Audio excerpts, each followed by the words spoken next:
to that it will supersede signed contracts. That's not a trick question. It's just a question that I have to have answered. Well, it's by the state legislature. To begin, I believe the wording in this article has been changed. Yes, it has. For the purpose that the state regulation has not been officially approved yet. So that could change between now and October 3rd, when some draft or some form of that state regulation needs to be approved by, which will be before our town meeting on October 6th. Right. The language has changed in order to allow us flexibility at town meeting to add language, specific language to this, one way or the other. Be more restricted or broader than what's written here.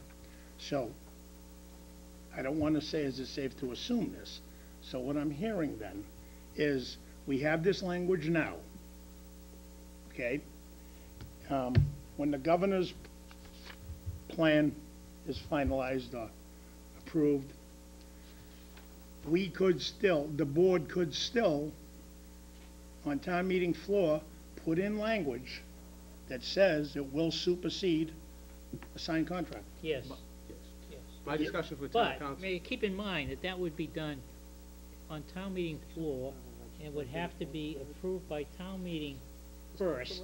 I understand And that. second, by the legislature. The The reason for this general language going in, because the warrant had to be signed this evening. Yep, Right? I understand that. And we don't have the information as to where the state is going specifically, and we wanted it to be flexible enough so that we could, under the four corners of the article, propose language that made sense. I agree. I would. That's you know, the whole purpose. It's not there as a trick to slip something through that's so broad that, you know, after it's passed, unlikely this would get passed. If by town meeting, it certainly isn't going to get passed by the legislature. So Right. the intent was to leave this open so that we can, in fact, Well, put appropriate language in. Joe, I'm going to agree to you. I'm going to agree with you, because, first of all, I don't think the state's going to get their act together in time for October 6th. They may promulgate some regulations, but that still has to go through some hoops, and you know, it's not going to happen that quickly. I'd be very surprised, and even if it does. This would not necessarily, and Joe, I see where you're going with it, and I don't necessarily disagree with you. If the governor's proposal promulgates the opportunity for a local option for boards of selectmen to supersede collective bargaining agreements, then the board could avail themselves of that opportunity to do so. If the promulgation of the new rules require bargaining over the bargaining table to come to some mutual agreement with some other step afterwards, if you reach impasse, you'd want to be able to provide yourself with the opportunity to go that way. And I'm reading the same way you are, is that depending upon what happens at the state, the Board of Selectmen can pick and choose. It's still subject to the legislature's approval. Now, if we come forth with some sort of a proposal that's would be considered outrageous in the wisdom of the legislature, it's not going to fly anyway. So, I mean, obviously, you'd be looking to put forward a proposal that's within the guidelines as established by the governor, and probably it would have to be acceptable by the legislature. Again, with some significant influence by the police union. So, you know, it's still got a long road to go here. And I'm still surprised it has to go to home rule petition. But if I could, Mr. Chair. Yeah. Thank you, Steve. I agree. But I mean, I know. I can't say I know because it's not passed. But I know that the governor's proposal has in there, it will not supersede any collective bargaining contracts, et cetera, which is why all the local unions are rushing to the table now to the local boards to get them to sign off. Exactly, because they did not have it in. And my understanding is some towns are telling them to put it in to protect them, right. which I think is the right thing to do. But what I'm saying is this, is that I think the governor has more or less said he wants to protect the people who already have a signed contract and to not supersede that contract. And I'm just trying to figure out here, if in fact that this board could turn around 2 weeks after town meeting and say, okay, we want to supersede the contract and we want to do it. I mean, we all know, Steve, when a home rule petition goes in, I mean, you're much more adverse on this than I am. I don't know any of them that have failed. Home rule petitions? Oh, yeah. No, well, okay, I said I don't. I mean, generally, when a town sends in a home rule petition, the state looks at it, okay, everybody, the majority want it. Hillview Commission and it will becoming pass. an elected body, that failed. Well, I'm just saying, I really don't know if they would turn it down, and I'm not willing to take that chance. So as I said, I think this is wrong. I will be making a presentation at town meeting. I'll make a presentation where I'm gonna show that this costs the taxpayers money. And then we'll see how much money we're gonna save by going to Flagman. There's so many unanswered questions on this. I'm not gonna bring them up now, because I'm gonna bring them up at town meeting and see if they get answered. Thank you. I'll be voting against this. Joe, I'm going to bring up something now because of comments, Joe, and again, this is not meant. No, go ahead.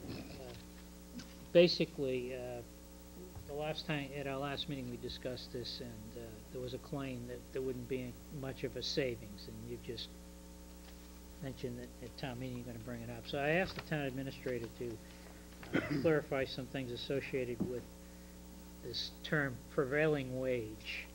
So according to the Massachusetts Department of Labor, the current prevailing wage rate for road flaggers and signalers is $34 an hour. And some people may be surprised, why is that so high? Well, municipalities have to pay the prevailing wage, which is determined by state law associated with what would be a union wage for a specific task.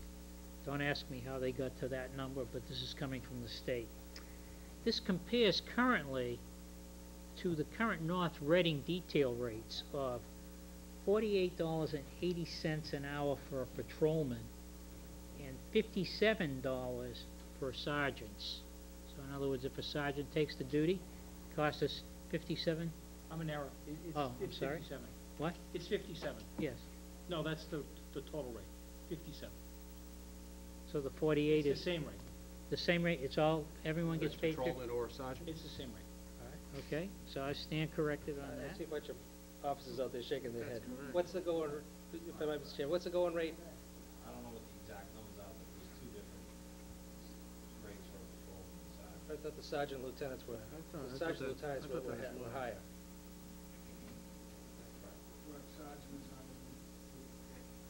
The lieutenant is higher than the, not anymore? I know at one point the superior officers capped it at $50 an hour, and then they tied it to, what, patrolman, certain percentage of patrolman? Now, the superior officers, the lieutenants, they capped it at a flat rate, I think, a couple contracts ago. Right. The sergeants are able to patrol, and we haven't changed that. I think the patrolman rate is about $46. Yeah, it's like 48. All right, so that sounds about right. So it's in that ballpark, so there is, 48, there is a saving. In addition, it's my understanding that a road flagger would not be paid a minimum number of hours. Is that correct, Mr. Bellatonis? That's right. Where a police officer covering a detail is paid a minimum of 4 hours, regardless of the length of time of the detail. And if it goes over 4, they get paid 8. That's right? Right, no, not town details, I know. The town details are whatever it is, and you're on the payroll a time and a half. Right, because Right. it's family of standards. The rest of it is for the private details, for utilities and private contractors. Right. So, and that, With a minimum 4 hours, and then the 8 hours after 4. and that is very important to remember the statements that were just made. When the officers work for the town, it's time and a half, none of this takes effect. And when they work for a private contractor, if this went through, that's when this would take effect. And that's where I'll show you where the town is gonna lose money. But I'm not gonna disclose it now. Oh, it's because of the 10% we collect on the fee. I'm not gonna disclose Well, it now, that's a Steve. matter of fact. I have more than that. All right. All right, so basically, we're not going to make our recommendation on Article 11 will be made at town meeting, obviously, because we will be proposing language or passing it over, depending Ask on, for some public input on, Given, anybody here? Well, I'd like to speak, Mr. Chair. I've missed a chance every time anybody's tried to say anything. So, but in my opinion, we're not gonna see any action on this, given the controversial nature of this idea. I don't think you're gonna see any action on this until at least late next year, or even the end of next legislative session, which is 2 years from now, because the way the legislature sits at the moment, they can only go into informal session, and any time that any representative or senator objects to anything for any reason, it's tabled until formal session starts up again, which is in January. So I don't think we're going to see any action on this for at least a year, maybe even 2 years. So, let's get in the pipeline though. Generous. Yeah. Oh, Mr. that's Chairman, what you have to do, because if I it's may- good for 2 sessions, right? 2 sessions. Right, Yep. it's good for 4 years. Just don't wanna cut it. Well, let Mike finish. Yeah, no, I'm all following set along. now. Thank you, Mr. Harris, for that. Having heard that, I'd like to make a motion to pass over Article 11 at town meeting. Do I hear a second? I'll second that. Second by Mr. Harris. All in favor? Aye. Opposed? Now, No? Article remains. Yes, of course, I'm sorry. Based on the fact that, we brought money to the forefront here, there's a couple of issues that I hope the board's looking at. Both going things for the state and the legislature make a decision up around the 1st of August. And then you got to prepare yourself for the town meeting and, present a good case to the public, all the citizens in our town. I guess my first question is, other than Mr. Delaney, who has a background, who is the board relying on for their legal recommendations as far as comparing a person who's a flagman as a police officer with multiple powers? The idea he carries a firearm on him, most of our guys are EMT, and there's 10% going right back to the town. So when you juggle in the numbers, you're comparing apples to oranges here. And being a town board with a very intelligent town board that always does their homework and crunches the numbers, who have you gone to within the town for advice as to what's the best part for the town as far as law enforcement or police doing details compared to flagging? Who are you relying on besides your individual and your experience on the board as citizens? That's what I'd like to know. I'll comment. I think when I proposed this a couple weeks ago, first thing I said was that it was our intent to use flagmen when it was appropriate, and it was up to the decision of the police chief to determine whether or not a police officer should be on duty. Now, clearly, in my mind, there are many instances where detail should have a policeman, and I think that was a general agreement of all the members of the board. The issue is we have details on side streets where there's no traffic or very little traffic, and it seems to me that in that case, judgment should be such that if a detail is required, that a lower cost detail is all that is needed. Most of these situations are in neighborhoods where most of the traffic are people in the neighborhood. And I hate to say it, but I didn't want to go down this path, but many times I go by details and the officer on duty isn't even paying attention to what's going on, which is a problem that I believe detail officers should be addressed, the police department should be addressing. That they're chatting with the people, the contractors, talking to them on a cell phone.